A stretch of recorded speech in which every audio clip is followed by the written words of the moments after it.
temperatures right now in the 70s and 60s, so it is a bit warmer than we should be for this time of year. We're quite humid, and we've got a lot of clouds moving over the coastal bend, but that humidity that's also driving our temperatures up is leading to areas of mist across the coastal bend this morning. It's not necessarily pockets of thicker fog, it's just this overall lowering of our visibility. So you can still see outside, but you'll notice it when you make your way out the door.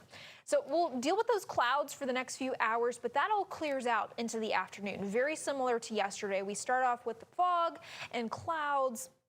So that will leave us into the afternoon hours. We see lots of sunshine, and that's going to help our temperatures warm up into the upper 80s, possibly some low 90s farther inland. So quite warm here today. The nice difference from yesterday is the wind speeds. We're not going to be anywhere nearly as windy as we were yesterday.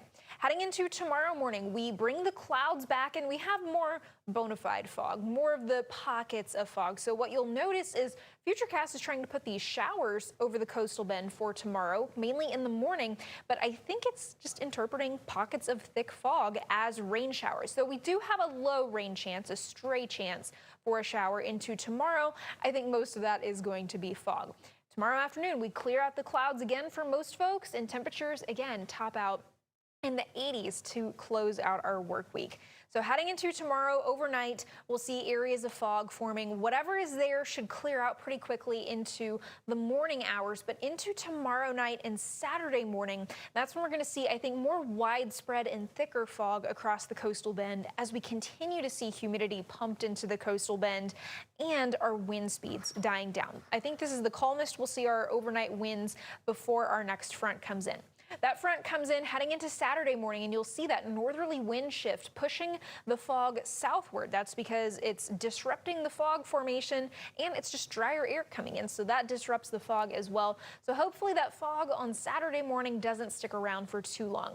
Until then, we will stay on the humid side, but behind that cold front, we'll be on the drier side of things for humidity, and we're going to see our wind conditions pick up. So that's going to be pretty similar to what the northern Texas Panhandle and part of the Central Plains have been dealing with for the past few days. They've had red flag warnings or fire weather warnings. That's what this pink color is here. We could see some of our own here in the next couple of days as we head into the weekend. So we're humid ahead of our next cold front, which is this one over here.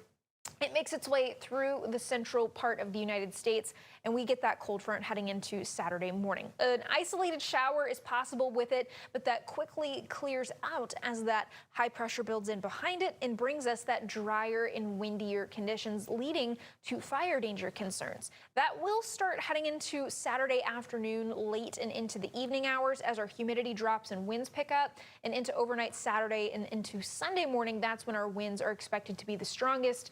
Sunday afternoon, relative humidity values going to be significantly lower in the 10 to 20% range. So that's why we have those very high fire conditions expected here. In terms of temperatures with this front, we're in the 80s ahead of it and in the upper 60s to low 70s behind it. So a nice cool down, and we'll get rid of a lot of the humidity in that fog morning after morning. We just have to deal with the fire danger instead. Heading into today, we're around the 80-degree mark for lunchtime, into the upper 80s, low 90s this afternoon. Pretty much rinse and repeat each afternoon. We start off with clouds in the mornings and ends up with sun and temperatures in the 80s through Saturday. John Thomas, Barbie.